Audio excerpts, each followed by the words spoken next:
You and I are stepping into the interrogation room today. Our suspect was begging us, swearing she was completely harmless. She casually asked my partner if she could step outside for a quick cigarette break. Back in 2018, we worked a violent home invasion case. A local guy named David Washington ended up shot dead. Sitting right across from us was Mary. She claimed she was just an innocent victim held at gunpoint during the bloodbath. She spun a wild story. A crew of armed intruders stormed the house, threatened everyone, and escalated things within seconds. Things completely spiraled. So, my partner and I told her to break it down slow. She claimed they just busted in, insisting she had absolutely no idea who these guys were. She swore she didn't know them, claiming one shoved a gun straight against her head. She told us he threatened to execute her if they didn't surrender everything, but she claimed she looked him dead in the eye, showing absolutely zero fear. She babbled about being sick of people, how he messed up, and then claimed he patted her down. Actually, she immediately corrected herself, saying he got furious when she stared him down in there. She told us he was completely enraged that she dared to stare him in the face with a barrel against her head. She claimed the guy violently choked her and shoved her against the drywall. When she stood back up, the whole room allegedly yelled, "No, Mary, don't do anything." She kept asking if we understood, saying she eventually just agreed. She claimed fighting back would only make the bloodbath worse. She told us they were forced to the floor. The crew tore the place apart, growing violently angry when they realized the stash they came for simply wasn't inside the house.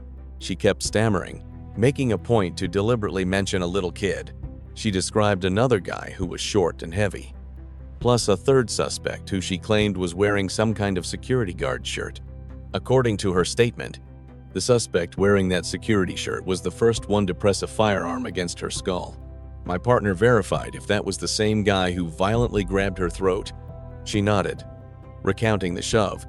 She claimed she stood her ground, telling him she absolutely wouldn't tolerate that kind of physical abuse. She tried acting tough for us, asking why she should just sit there and tolerate criminal thugs who think they can put their hands on a woman like that during a raid. Pay attention here. I directly asked if the suspect in the security shirt was black or white. She told us there were 3 black men inside, but she wasn't completely sure if a getaway driver was waiting outside in the car. Then she suddenly remembered a Mustang. She rambled about the exact moment they finally escaped the house. She admitted she was jumping ahead, but described a guy facing the other way, sitting in a gray vehicle, right as they fled the crime scene. She insisted it was a Mustang, claiming the driver just sat there, waiting for them to pass. He allegedly stared them down as they sprinted away. Completely terrified the crew would chase them down the block and keep firing shots. She claimed that panic was why they fled straight to a house down the block. She looked at us defensively, loudly asking where else they were supposed to go or what else they could do. Looping back to the incident, she repeated how the intruder drew his weapon, pressed it to her skull, and threatened to execute her.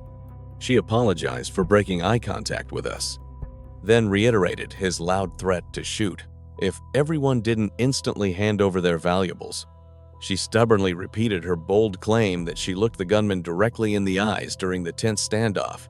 She testified he just sneered, "What, bitch?" She told us he grabbed her throat and violently shoved her backwards. But when she peeled herself off that wall to stand, the entire armed crew had their barrels aimed directly at her. She claimed the shooter aggressively demanded she get flat on the floor. She said she dropped down but kept staring him out. Then she corrected herself, insisting he actually patted her down to search her. She alleged he searched her for weapons, groped her, and right at that incredibly tense moment, someone knocked on the front door. Then she pivoted, claiming the crew tried robbing everything from her vehicle.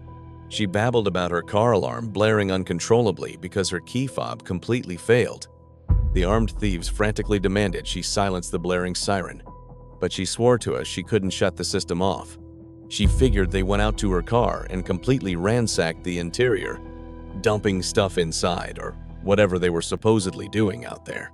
She complained they took her keys and phone, nervously, hoping out loud they hadn't snatched her debit card. I finally dropped the hammer, flat out telling her that one of the gunmen who held them hostage was lying dead in the middle of the street. I demanded to know who fired. She immediately played dumb, swearing she saw absolutely nothing but incoming gunfire. Let's piece this together. My partner pressed her, knowing they obviously had a conversation when fleeing to that other house. Stick with us. The suspect claimed he was running while his friend lagged behind. We pressed him on who. He said Stefan, bleeding everywhere. When my partner asked about Randy, he swore Randy was right beside him. So we push harder. They get to that house down the street. Then what? He spun a story about constantly looking over his shoulder. He said they were absolutely terrified the shooters would come right back and open fire on them again. He tried to distract us with some random guy sitting nearby. Claimed he knew this man. Said the guy watched them. Got spooked by our sirens. Locked eyes with him for a split second and sped off into the night. He claimed the car was gold. Guessed it might have been a Mustang or maybe a Challenger. He kept backpedaling, offering to point the vehicle out for us to buy some time. Then he claimed a random lady asked if they were all right. I asked what happened inside. He said everyone was just wondering what the hell went down. We brought up the woman inside. He played dumb, said he didn't know her. Well, my partner told him she didn't know them either. We pulled her statement. She told us what happened entering. She found complete strangers in her living room, asking each other where the gun was. Somebody else replied, it was on the side of the house. We laid it out. We found the gun, and we're swabbing it for DNA. I told him to stop playing games with us right now. He looked at my partner and swore he wasn't playing around. Claimed his fingerprints were nowhere. So my partner hit him with the cold facts. We already found an empty holster sitting inside his truck. He panicked, blamed his old man, practically begging us to check it out ourselves. I pointed out the missing weapon. 3 suspects inside that house. And he's sitting there swearing it wasn't him who held the firearm. That only leaves Randy and Stefan, right? Here's where it gets interesting for us. We reminded him about the cameras. The homeowner heard them all whispering in her living room, literally asking each other if my team had found the weapon yet. He just mumbled, okay. We pressed him. Who owns that firearm? My partner pushed, even if he didn't own it, who held the gun? He deflected again, swore they shot at him first, and that's why he ran back into the house. He claimed he actually thought Stefan took a bullet to the skull, then backtracked, saying maybe one of the guys just pistol whipped him instead. He played clueless, admitted the holster was there, but kept blaming his dad, pleading with my partner to believe his version of events.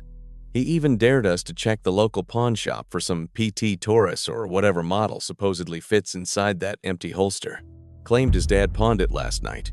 Bullshit. I leaned across the table. Told him tonight's the night for complete honesty. Because we've got a dead body in the street. And he's deeply involved. Stefan's in it. Randy's in it. My team has a corpse. 2 fleeing suspects. And him desperately trying to claim he wasn't even present. We reminded him Mary was there. She has to paint a clear picture of what really went down. We can't paint it for him. We only see the crime scene, the shell casings scattered all over that house, and that empty holster sitting on the front seat of his Escalade. We ran the plates, it's registered to him. We've got a completely independent witness swearing they were all talking about the weapon inside, literally asking if my detectives found the gun. They were panicking, saying my officers were swarming the place because we had the surveillance footage. My partner told him we're going to review that video. We'll see exactly who dumped the gun. Since they all deny it, I gave him an out. Maybe he knew something. Maybe it was strictly self-defense. We said we could work with that. From our side of the table, it certainly looks like somebody came over to pull off a robbery. If the homeowner caught them, fine. But he just kept shaking his head, repeating over and over that he had absolutely no clue. He kept pushing the blame onto a ghost. Insisted there was another guy. The mystery man who first walked up. He claimed he saw nothing outside, not even the suspect's car. My partner asked if that guy was at the house down the road. He pled ignorance again. So we laid out the hard facts. We recovered a firearm at their hideout, tossed right behind the house, covered in leaves. Our police canine sniffed it out near the back wall, while the three of them were hiding inside the house. I locked eyes with my partner. We agreed. The phantom guy who knocked on the door is completely out of play now. So what do you and I make of this? It's just three cornered suspects. And a witness who explicitly heard them discussing the murder weapon. We had her cornered in the box. What was actually said, we demanded. I was puking from asthma. She swore. Then I ran down the street when everything blew up. If you guys don't believe me, she deflected. You can go check the bathroom yourselves. My puke is still sitting in there. I got away from them. She stammered. We stared her down. What we really want to know, we asked, is what actually happened. What actually transpired, we pushed. She shook her head. I don't know what is up with them or what they did. I got away from it. She pleaded. You think I want any part of this mess? This isn't the kind of life I lead. Did one of those guys shoot him, we asked. I don't know. She claimed.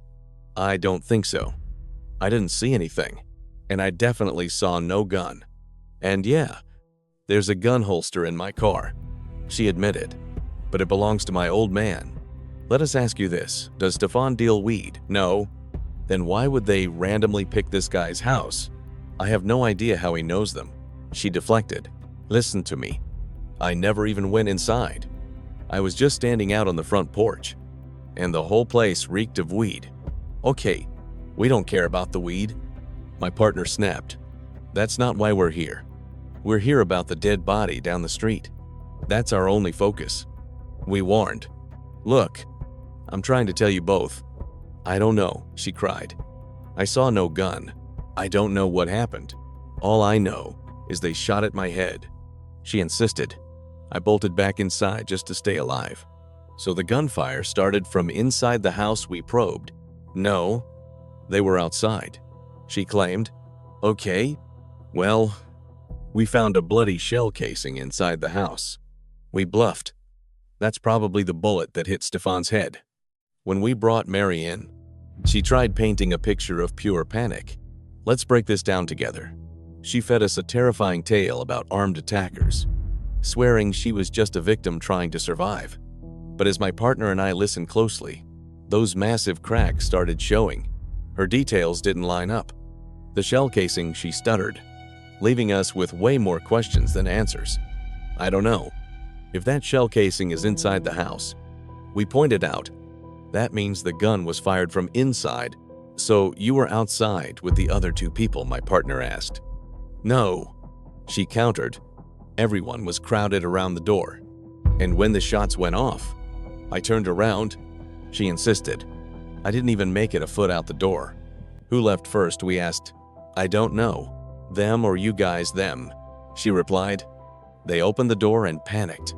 She told us, man, we need to get out of here. The cops are coming, the cops are coming. Okay, so they start leaving. We summarized. Then they see you all get up. Did Stefan or Randy start shooting? I don't think they did. She mumbled. We slammed the table. There's a massive crime scene indoors. We found blood inside the house. There is a scene inside. We pushed. Listen. I was out front getting shot at my damn head, she cried. I feared for my life. We stared her down. Mary. The three guys went out the door first. Correct? Is that what you just said? I believe so. Yeah. Okay, we replied. So once they are outside, somebody inside shoots up, or they fired inside. We finished, because we found a shell casing sitting inside the house. Unless someone was in that back room. She panicked. I'm telling you both, honest to God. Everybody was on the porch. Okay. We nodded slowly. Unless there was somebody else hiding inside. She deflected. Because I don't think that's Stefan's house. Somebody else entirely owns that property.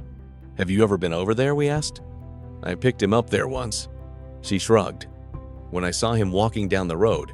Have you ever been inside that house before we pressed? Yeah, she admitted. Ever seen anyone else inside that house besides Stefan, we asked. Yes. Who we demanded. I don't know. She stonewalled us. I don't have a clue. How many times have you visited? Only like 2 or 3 times. She mumbled defensively. Because we used to live just the next street up. Lived on Desmond for a year or two. Know a Tatiana Williams, we asked. Does that name ring any bells, we pushed? I don't know. She scoffed. Females aren't really my thing. But no, I don't know her. We stared her down. She lives on Penhaven, right around the corner from Desmond. Would it be safe to say Randy is the shooter, we asked. No, we challenged. I'm telling you, they shot at all of us. How could he shoot anyone when we're the ones taking fire, she argued back. I don't know. We bluffed. Randy's refusing to talk next door. You and I are going to figure this out together. We told her nobody was cleared yet. She started panicking, nervously rambling about her own fingerprints being left on the murder weapon. My partner leaned in, asking if this was just a self-defense situation, or if one of them had literally shot their own friend. We brought up the gun they were discussing over at the property, the exact same house where Mary had 8 different security cameras rolling. That was the exact point we were trying to make. We needed this investigation moving forward, not stalling out backwards. She was feeding us pure nonsense, which is exactly why we kept her in the interrogation room. She played innocent, swearing he hadn't shot a single person. She tried blaming the other guy present, claiming that second suspect fled the crime scene immediately. We reminded her that she and Randy didn't even have a falling out until weeks after the incident. She agreed they hadn't fought. She claimed everything was completely fine between them, and they simply avoided talking about the entire situation altogether. We demanded to know what she and Randy actually discussed about the incident. She stumbled, saying she had asked Randy what everyone was trying to figure out regarding the whole mess. We promised we weren't trying to put words in her mouth. You and I both know that's a lie. We told her it was impossible. They drove around together for weeks without having a single conversation about what happened. Finally, she cracked a little and admitted they did talk. She confessed they discussed the situation, shrugging it off as just being what it is. According to her, Randy told her he wished the whole thing never happened. He supposedly deeply regretted that they were ever inside that house to begin with. But then again, he allegedly told her they would all be dead. Otherwise, she desperately tried to convince us that Randy wasn't exactly bragging about the crime. She swore to us he never sat around acting arrogant, or proudly admitted to doing the things he actually did. She claimed that even out on the streets, he kept his mouth shut. If he did discuss the situation, he'd pull people outside to talk privately. Right. She told us that shortly after that conversation, a minor rift developed between her and Randy. She blamed it on jealousy, saying Randy realized she was close friends with Stefan. According to her, Randy was deeply jealous because she and Stefan had been best friends for nearly 2 years. She kept rambling. She detailed hanging out with Stefan, adding that she and James were having relationship problems at the time. In her version of events, Randy was extremely upset about all this messy personal drama. She insisted that was the main issue, calling Randy a 40-something-year-old man who just needed to get over his petty feelings. Completely pathetic. That was their supposed fallout. But we cut her off and demanded to know if Randy ever revealed what he did with the gun. She dodged the question again, claiming Randy never explicitly admitted to shooting the guy outright. He supposedly only told her he did what he had to do. My partner redirected, specifically asking about the story Randy told Mary regarding where he buried the weapon. She finally slipped, casually mentioning that Randy buried the murder weapon somewhere in the backyard. She confirmed he admitted to burying a firearm. He had told her he stashed it out in the yard, which was exactly when our crime scene investigators recovered it. We made absolutely sure she heard herself. We kept the pressure steady, reminding her again that we weren't forcing any words into her mouth. She played defensive, pretending she didn't know where our interrogation was heading, claiming she already knew everything. I leaned forward. I told her we needed to hear the facts directly from Mary's mouth, without us laying out the entire timeline first. We couldn't just spoon-feed her the answers so she could nod along. We dropped the hammer. We had already interrogated Bruce. Bruce had already confessed everything to us. He was a straight shooter who fully understood the massive problem we were investigating. He knew that if we didn't lock down the truth today, these guilty suspects might actually walk free, and that was a huge problem. Stick with us, this is where it gets real. We told her if Randy confessed where he hid key evidence linked to this shooting. We absolutely needed that information immediately. She hesitated. Finally, she surrendered, admitting the only thing she knew was that a gun was hidden out in the backyard. She scrambled to defend him one last time, swearing to us that while he admitted the shooting happened, he absolutely wasn't proud of his actions. She looked us dead in the eye. Defending a killer, he wasn't bragging like, "Oh, I just shot this dude." He did what he had to do. She insisted. Every single time we brought it up, he never once admitted, "Hey, yeah, I killed this guy." Instead, his excuse was always, "I had to do what I had to do." She stumbled over her words. I don't know where you stand on that, but that's all I got from him. With the gun, I mean, we already know he's the guy who pulled the trigger. You know what I'm saying? I leaned forward. Did he take anything away from that shooting scene? She whispered. He might have grabbed bullet shells. My partner snapped. Might have, or did big difference. She broke, he did. My partner interjected. Mary, listen to what she's trying to get you to see. She already knows exactly what happened here, but she needs to hear it directly from you. Mary shifted nervously. I know. I'm just shy about saying this stuff on camera. This is where you can't be shy. My partner pushed. Instead of us guessing and asking, did you see or hear this? Just nodding, yes, isn't enough. It helps the investigation so much more if you're completely honest and state, yes, he actually did this. I witnessed the whole thing. Saying, I know where he buried the weapon. I know what happened, is way better than us walking you step by step through every question. You know the answers because you were in that room. Do you understand us? So don't make this harder. Don't force my partner to sit here dragging every single answer out of you. We aren't in a place where you need to feel embarrassed. No reason to be shy, or feel guilty, or whatever. It's just us in here right now. But when this murder case hits trial, we need our ducks in a row. If we lock this down now, the defense lawyer can't twist your words to make you look bad. Makes sense. If you come clean today and tell us everything you know, it helps our investigation a whole lot. That is so much better than us leading you through every question, begging for details about what happened. You know it all. Quit making us pull teeth. Just be straight with us. It is what it is. Just like you've said a dozen times. We've seen this before. She looked emotional, but guarded. She claimed her memory was blurry. But you and I recognize this interrogation pattern. When suspects vividly recall the drama but suddenly go blank on the actual crime, it means they're hiding something. I leaned in. No one is pinning anything on you. Nobody thinks you're a bad person.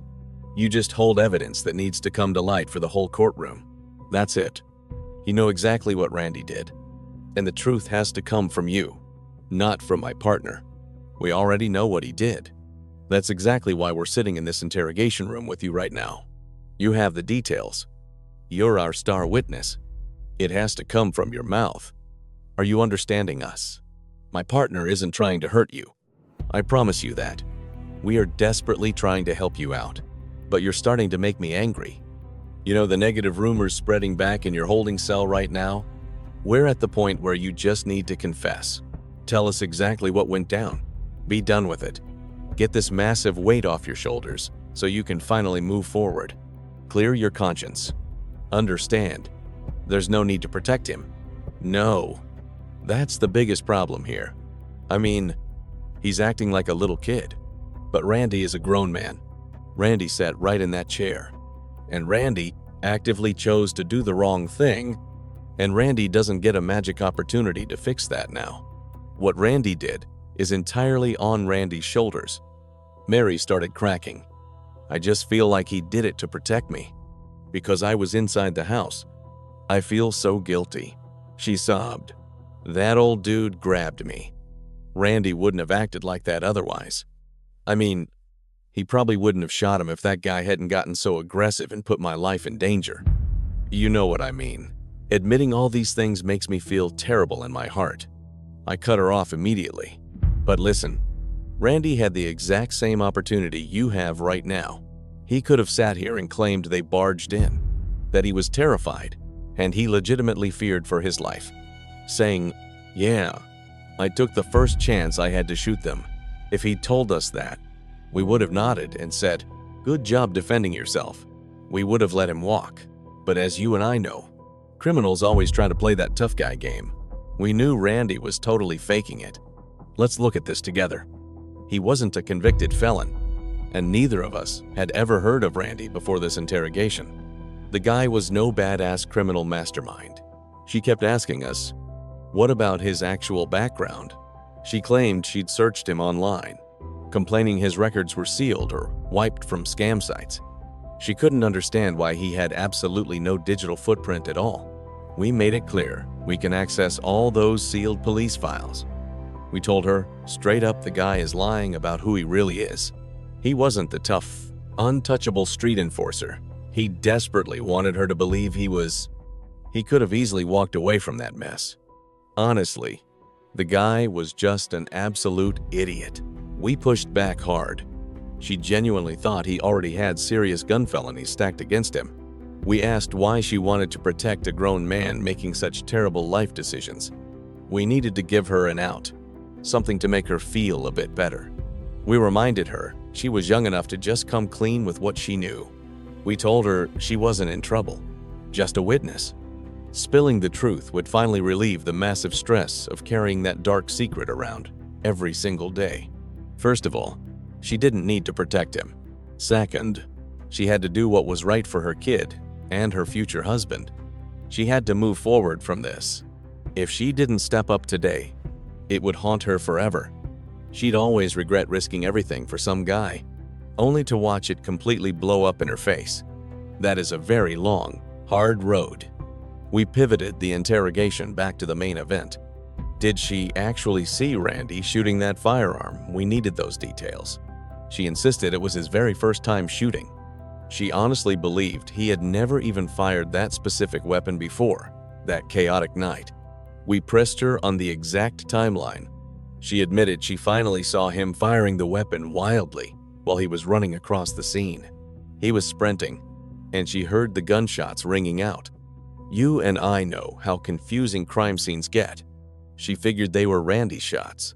The older guy fired first, but then panicked when he saw Randy charging straight toward him. The older man supposedly turned and fled the other way, which is when Randy started chasing him down. We clarified, so she absolutely saw Randy with the gun chasing him. She agreed, but claimed she never saw the final shot. She said her head was turned away at the exact moment he fired. A hot shell casing actually hit her, leaving gunshot residue all over her clothes. She begged us to understand. We asked if the casing came from Randy's gun or someone else's. She confirmed it was Randy's that hit her head. She claimed she hadn't realized it was his shell at first. She reminded us she'd been complaining about her head hurting since the interrogation started. Originally, she assumed the hot brass came from one of the other shooters, but now she was admitting it was probably Randy's.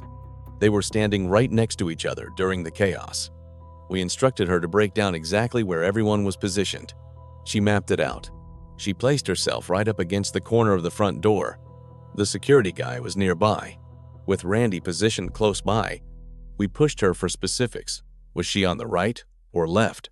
She claimed she was tucked left by the door, while Randy was exposed out toward the street, with security standing off to the side. Then she described the rival shooter hiding behind her Escalade.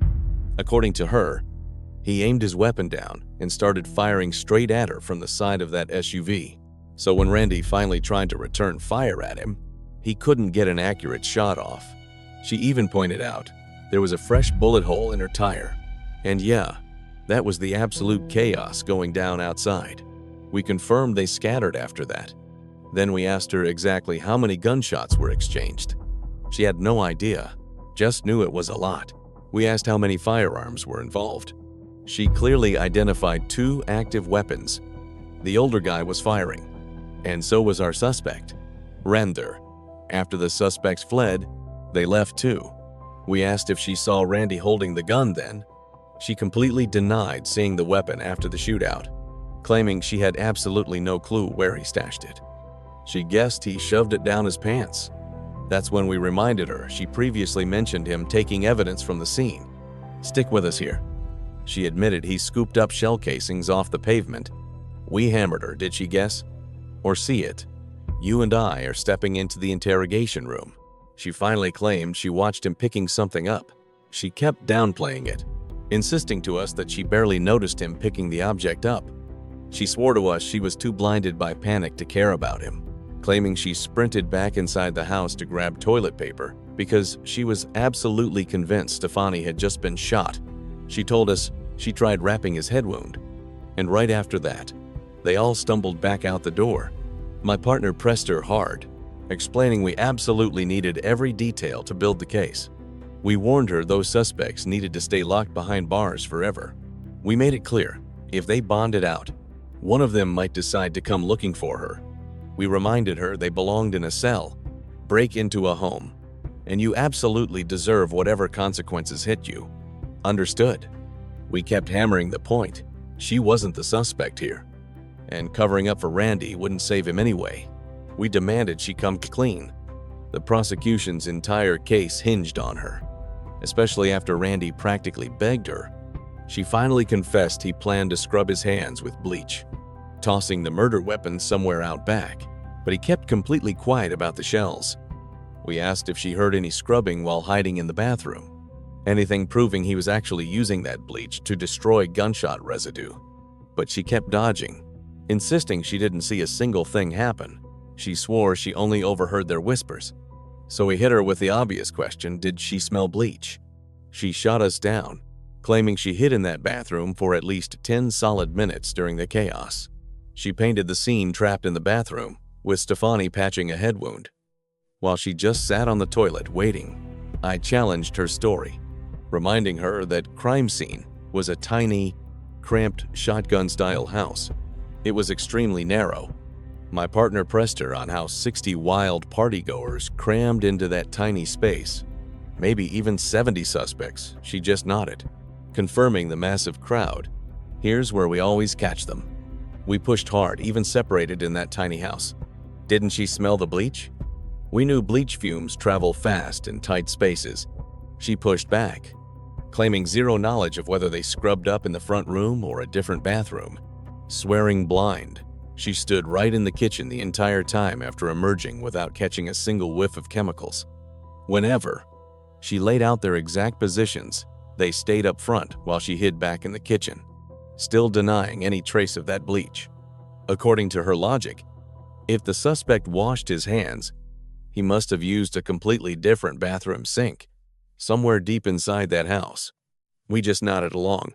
We pivoted, asking about the aftermath and that critical conversation she had with Randy. Did Randy ever confess his real feelings about the shooting, right in front of Bruce? She hesitated, implying the killer wasn't exactly overflowing with guilt. She claimed he showed a tiny fraction of remorse, but ultimately, the guy was incredibly numb and simply didn't care about the murder. His chilling attitude was basically, it is what it is. She guessed he might have shed a tear in private, but the guy certainly never cried in front of her. She rationalized it, telling us he was probably just playing the tough guy to bury his emotions, insisting the suspect did feel a slight bit of guilt, but there was absolutely no panic or shock over having just murdered another human being. She admitted that normal people would be terrified after taking a life, especially considering the victim was 50 years old. She kept wavering, ultimately deciding he felt a little bad, but nowhere near bad enough. She struggled for words, circling right back to his absolutely cold, emotionless baseline. My partner redirected her back to that crucial couch conversation, asking if she remembered us staring dead into his eyes. We had interrogated him too, asking how it felt, knowing the guilt had to be destroying his conscience. We reminded her of his exact, chilling response. He stared right back at us and bluntly declared it was all a lie. He told us to back off. We leaned across the table, demanding she listen. The prosecution absolutely needed every single scrap of her inside information. We pushed her harder, pointing out that protecting him was pointless since she never wanted to see him again anyway. You and I both know the drill here. We told her she had to be honest so we could finally close this case. We stared her down. What else did the killer confess? Let's review the file together. We started over here. Is this the exact evidence you were talking about? All this stuff? Yeah, because that's part of our case. He kept talking about the gun, and he told us he honestly didn't feel any remorse or any type of way about it. I mean, he admitted it, but not like a confession. He tried to play it off to us like it was just some sort of terrible accident. Because of these glaring inconsistencies, we decided to pull Mary back in for a second interview. This time, our tone shifted. Our questioning became far more focused and direct. Under our pressure, her story started to evolve, slowly showing us she knew way more about the crime than she'd admitted. He claimed they approached him directly. He testified the guy asked, "What's up with that dude across from your place?" He swore. He replied, "Man, I really don't do that robbing stuff." He insisted to us. I told him just like that. But the guy said, "I heard you had a target though." He told me, he answered, "Yeah, I have a target, but I don't rob." He allegedly said, "You can go do it." And then, boom. Long story short, he claimed when they arrived, the accomplice threatened him, saying, "If anything goes sideways and you snitch, I'll absolutely kill you." He looked right at us and swore those were the exact words spoken before the entire crime took place. Then, boom. He explained that right after, Stefan called him looking for some ecstasy pills. He told Stefan, "Man, I've only got about 10 left." And Stefan just demanded, "Come over to the house."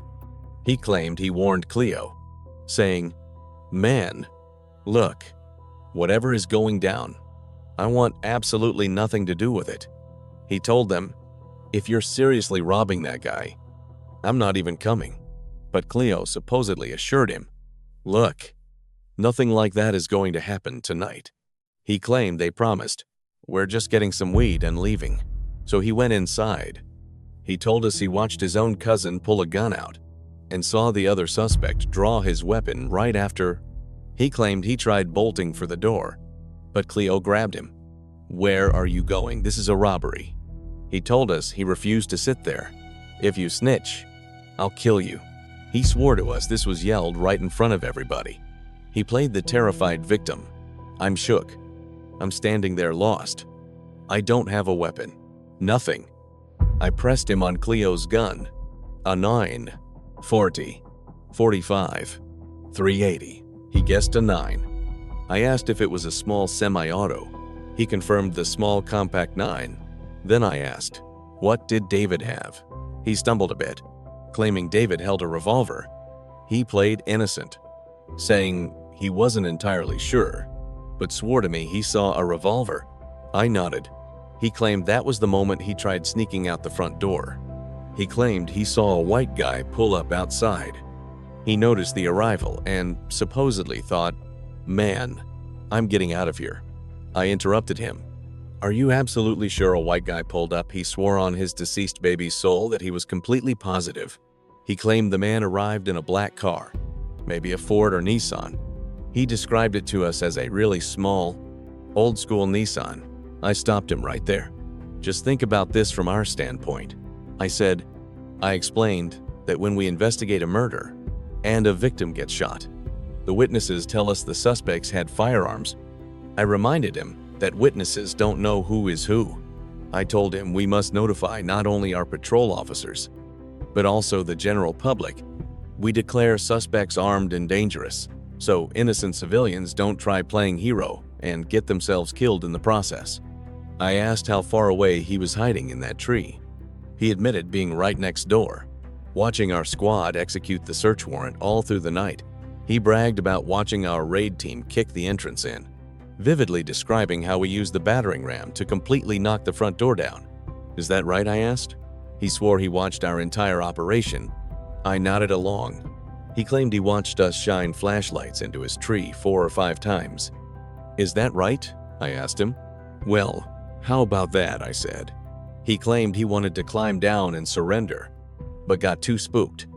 He started rambling about his children being on his mind, using his kids as a convenient excuse.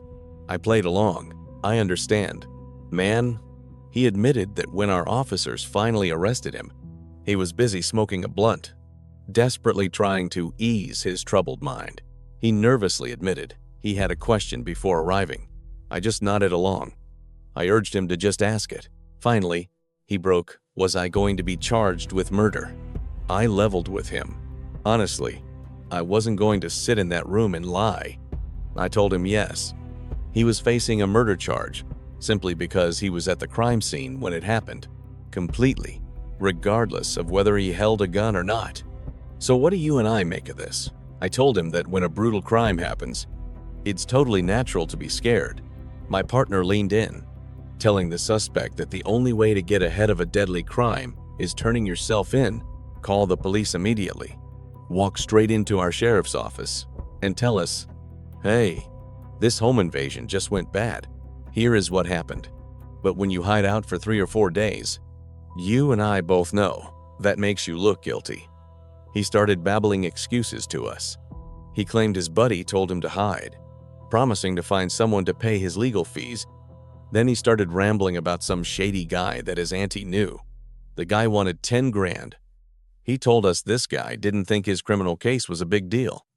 The suspect claimed he confessed everything to this random man right from the very beginning. He promised us this man believed his story. He quoted him, saying, "I won't sit here and say I kind of believe you. I completely believe you." The suspect looked at us and claimed his cousin was murdered, and the killer threatened him. If he talked to the detectives, this man would supposedly send his gang after him. He warned us about the SBG gang, swearing those thugs hunted in packs. My partner just stared. "You talking about SBG?" He claimed it was his brother's name. He swore they hunted in packs. Shutting him out, he begged us to listen. He promised us there was no robbery happening inside that house. He demonstrated for my partner and me, claiming he was just sitting by the doorway. My partner pressed him, asking why the white victim pulled a weapon on them. The suspect threw his hands up, swearing he had no clue. He kept aggressively repeating his weak alibi to us. He swore he had zero idea what was really happening inside that residence. He claimed the white homeowner did not shoot him, insisting the victim just stood there, aiming the gun at his chest for 5 minutes. He asked if we understood, claiming he stood there acting completely clueless. We demanded to know how they escaped. He played dumb, stalling, so we firmly asked how they got back home. He stuttered wildly, asking what witnesses said. He claimed he couldn't put the victim in the getaway car. We asked whose car. He named Poo Poo. He claimed he couldn't put the guy in Poo Poo's car. He just blamed Poo Poo and his dad for fleeing. He quoted his buddy panicking to us. He mimicked Poo Poo frantically, saying over and over that he had to get out of there and hide. He swore his accomplice was desperate to ditch his dirty clothes. He looked right at us and insisted those were his friend's exact panicked words. He told us he let them leave him behind. He bragged about walking right past our patrol units as our squad cars came flying down Route 46. He babbled about his walking route. He made sure we knew he had already ditched his security guard shirt. He said his gear was in their car. My partner finally snapped. "All right, here is the deal. That is a bunch of absolute garbage. You told your little fairy tale." My partner said, "But we literally watched you get into that getaway vehicle." "Bro," the suspect panicked, swearing to us he got out of the car. He pleaded, saying when the suspects reversed to flee, he jumped out. He swore to God they sped off without him. I slammed the table. "You got into that car from the right side. Stop lying." I snapped. "You got in that car. You sped off right alongside the rest of those criminals." He started stuttering wildly to us. He kept swearing to God that when the driver threw it in reverse, he ran the opposite direction. He desperately promised us he wasn't lying. Then he slipped up, admitting he actually got into the car down at the corner. We told him it was time to get right with God. He stubbornly insisted to us he already was. "Tell us the truth." I ordered. My partner stood up, threatening to walk straight out of the interrogation room. The suspect panicked as we stood up. He swore to God again, pleading with us to listen because he had kids to think about. He backpedaled hard, begging us to believe he had nothing to do with the crew and swearing it wasn't a home invasion. He insisted to my partner and me that he was clueless about whatever illegal activity was happening inside that house. He vehemently denied involvement. He kept begging us to believe his story. He claimed he was completely innocent and hadn't heard a single word his accomplices plotted. Then he changed tactics, telling us he actually tried to help the victims. He claimed the gang forced him into the fleeing car. He asked if we were listening, repeating his tired lie about jumping out of the moving vehicle. He swore he walked away. He proudly reminded us he walked right past our officers, playing the outsider card. He claimed he hiked straight to the truck stop. Stop lying right now, we demanded. We laid out the cold facts. His so-called buddy had been left bleeding in the road and was now dead. He looked at us, insisting his buddy was alive when they fled. We asked when he dialed 911. He admitted he never did, claiming some woman in the yard made the emergency call instead. We hammered him. When did you come to us and confess what happened? He started stuttering again, begging my partner to just listen. He admitted avoiding us. Instead, he claimed he went straight to the victim's family to explain everything. You and I know a liar when we see one. He played the victim, but my partner reminded him about right and wrong. Today, you and I are stepping into the interrogation room. This suspect sat across from us, whining about doing the right thing, claiming it was his birthday. My partner wished him a happy birthday. Then he fed us a weak lie about planning to come in Monday morning to answer our questions. He claimed he was asking his friends for advice. Then he babbled about some white guy shooting at Demetrius, acting totally paranoid that the shooter would definitely recognize his face if he saw it again. He played the outsider card, claimed he was from Alabama, playing dumb. He swore he didn't know what was happening. He cried that the victim's family was throwing serious threats at him. He kept repeating that the family was threatening him, swore to my partner and me that he was telling us exactly what went down. My partner finally called him out on his bullcrap. The suspect swore to God it wasn't a lie, but we knew better. We laid the facts out cold. Whether his story was right or wrong, somebody still ended up dead. We hammered his inaction. He didn't call the police. He didn't help, and never requested an ambulance. We noted it had been 3 days. He tried blaming a woman in the yard, claiming he told her to call an ambulance. He pushed that lie. We ignored it and pivoted, asking what his buddy Cleo was wearing. He remembered a security shirt, but forgot the pants. We nodded and moved right along to asking about David D. He played dumb. We demanded he describe the security shirt. He said it was black and white with security on the back. We just took notes. We kept pressing, asked who was out socializing with him and David D. He named Antonio and Cleveland. We asked if Cleo was there, and he agreed. Then we nailed down their exact location.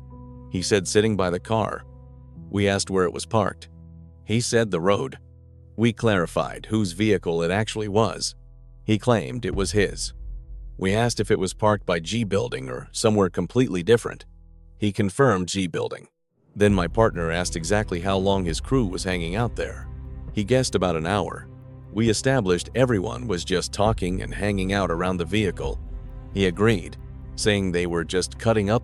We asked if anybody else stopped by to chat. Stick with us. My partner and I had identified 3 primary suspects in this shooting. What first looked like a random home invasion was clearly becoming a botched, planned robbery. The robbery escalated to fatal gunfire. When confronted about those exact details, he claimed he couldn't remember. We kept the pressure on. We asked what time he thought it was right then. He started stuttering, asking if we meant before or after he picked up his kids. We clarified the timeline. After hanging out for an hour, what exact time did he leave to go get those kids? He guessed around noon because of a 2 o'clock shift. We made a careful note that he left. We demanded to know who was in the car. He named Lantonio. We verified whose car it was. He said it was his vehicle. We asked who drove. He put himself right in the passenger seat. He agreed. That is when we reminded him about simple honesty. We warned him about the severe consequences of lying during an active murder investigation. He nodded. We told him lying means serious charges. Then we asked if he really thought we wouldn't check his Whataburger time cards. He admitted we probably did. We slammed the table, asking why he lied to us. He denied lying, claiming he went back to TA. We flat out told him none of that made sense. We pointed out that didn't explain his timeline lies. He scrambled, saying it was 2 o'clock and he had tried clocking in right then. He claimed he tried clocking in at 2, but the computer system was down. He babbled about being in training, needing to do his work on the computer first, and then heading straight back to TA right after. We ordered him to just stop talking. We already knew he wasn't there until after 4. We confirmed it with his boss. We told him to stop digging a deeper hole. We gave him one last out. Come clean right now. Tell us the truth. And be completely straight. Do that, and we have no problems here. He quietly agreed, but we warned him. Start lying and going down that dark road. And my partner and I can't help him anymore. He understood. We reminded him this wasn't worth losing his freedom over. It definitely wasn't worth losing all 6 of his kids. So what do you and I make of this? We told him to stop covering for his accomplice, because that guy was getting life in prison anyway. Join us in the interrogation room. We told her sitting with him was optional. We weren't playing games. We ordered her to sit and get her story straight, or she'd go down with him. She finally agreed. Getting the exact timeline mattered. We asked how long they stayed at Whataburger. Our team already knew the truth. She nervously guessed it was about 30 minutes. Pressing for details worked. She confirmed Lantonio just stayed out in the parking lot, and after leaving Whataburger, they headed straight for the terminal. My partner and I leaned in. Time to get incredibly serious. Our terms were made perfectly clear. If she told us absolutely everything from this point on, we could get through this. Repeating ourselves kept the pressure on, drilling it into her head that we could help her. She just kept nodding. Honesty was her only ticket out. We promised to be right there helping her, but we warned her straight up one single lie, and our protection was completely off the table. She agreed. The trap was set. Tracking her back to TA with Lantonio came next. We demanded to know who exactly got dropped off right there. She named the crew Lantonio, Cleve, and David D. What was their actual plan? To rob somebody. She confessed. How did she know that? She claimed Lantonio told her himself. We pushed harder, asking why he planned this robbery. She blamed it on unpaid bills and moving costs. She swore he felt a violent robbery was his absolute only option to get enough cash quickly. Targeting that specific victim didn't make sense. She shrugged it off, guessing the guy simply had a lot of money, pointing out a kid nearby. We asked if Lantonio knew him. She confirmed it. So we asked for a name. She vaguely remembered him as Steven something. We pressed her on whether Lantonio had hung out with this guy that specific day. She didn't think so, but admitted he had probably visited the guy's place before. When we asked why, she finally admitted they were dealing. Lantonio bought illicit drugs from him, and the kid bought stuff too. We summarized it for the record. They were basically swapping contraband with each other. Just a classic story of mutual criminal friends. She quietly agreed. Perfect. Pivoting back to the timeline, was Cleve still wearing that security shirt? She said yes. But when we asked what Lantonio was wearing, her memory suddenly went completely blank. David D. came up next. She recalled Lantonio mentioning that David had been wearing a pair of bright red pants. Discussing the robbery plan around her seemed risky. She said they were quiet at first, but once she returned with the Whataburgers, the crew finally started openly talking. We demanded to know every word. She explained that Lantonio was bragging to David D. about finding an easy lick. He invited him to hit the target together, and Cleve immediately volunteered to join in on the heist. Here's where we need you to pay attention. All 3 suspects went to rob this victim. Locating the firearms was crucial.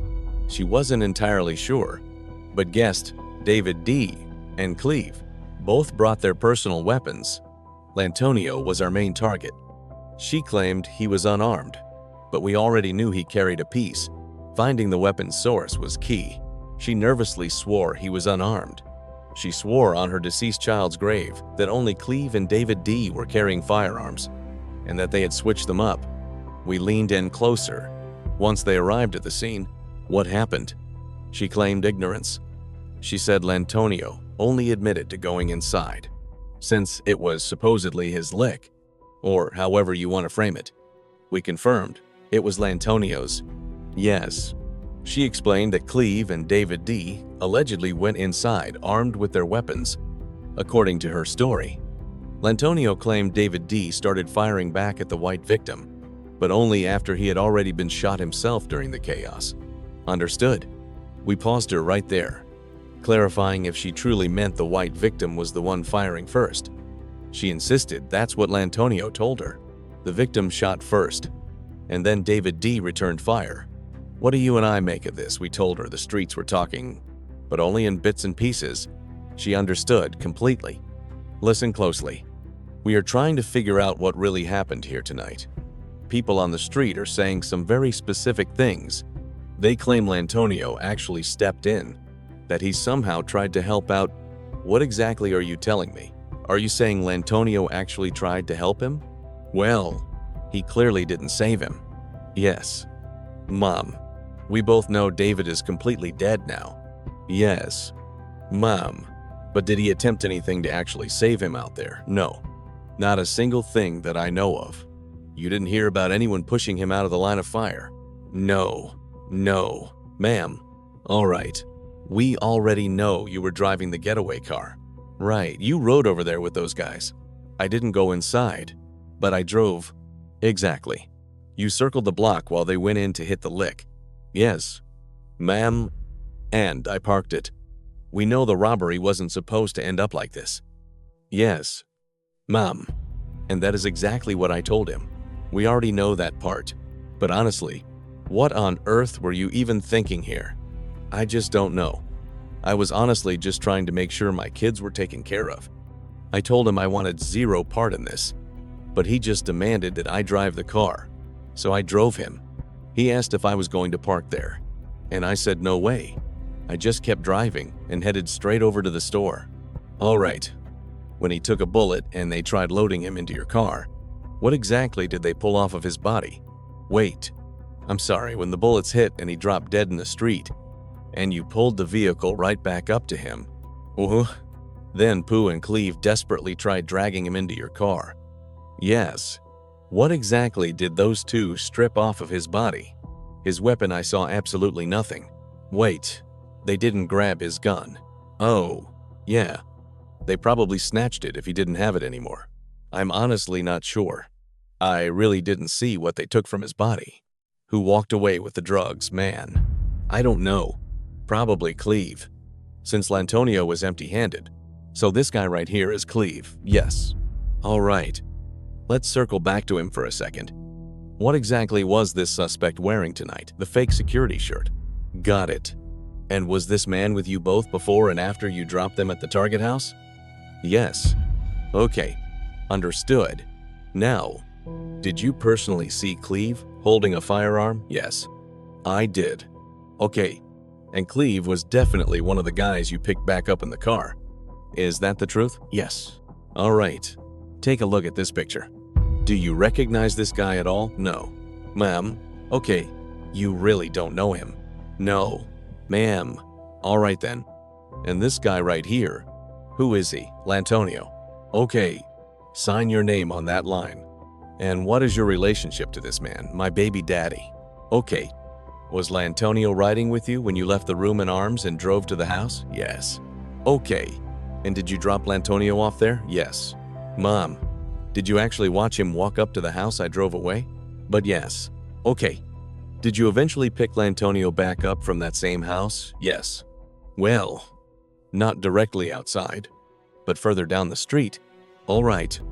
And what exactly was Lantonio doing when he got in nothing? He was visibly panicking, screaming that they just killed his cousin. He was just completely losing it. Started sobbing right there. Okay. And when you pulled your car up to grab Lantonio and Cleve, What were they doing, struggling to help him inside? Trying to drag David into the back seat. Okay, whose grand idea was this entire robbery anyway? His? Whose? Lantonio's? Lantonio's.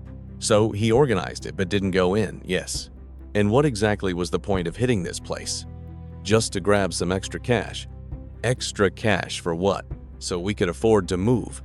So you and Lantonio could finance a brand new apartment. All right then. Is there anything else you want to confess today? Can you take your yes? I am sorry. I am only complaining because my throat hurts. Okay, raise your right hand for the record. Do you solemnly swear that everything you've stated here today is the complete truth and nothing but the truth? So help you God. So what do you and I make of this? A tangled web, driven entirely by fear, just complete garbage judgment, and escalating violence. That's why those suspects caught heavy prison sentences.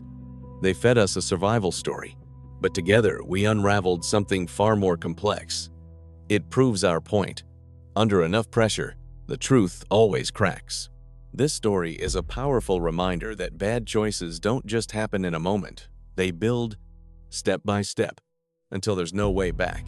What started as a desperate plan for quick money turned into fear, violence, and ultimately, a life lost. Every person involved told lies, shifted blame, and tried to protect themselves, but in the end, the truth surfaced piece by piece. The lesson is simple, but heavy. You are responsible for the path you choose, even if others influence you. Driving the car, staying silent, or just being there still makes you part of the outcome. There is no such thing as being half involved when lives are at stake. It also shows how fear can trap people into making worse decisions.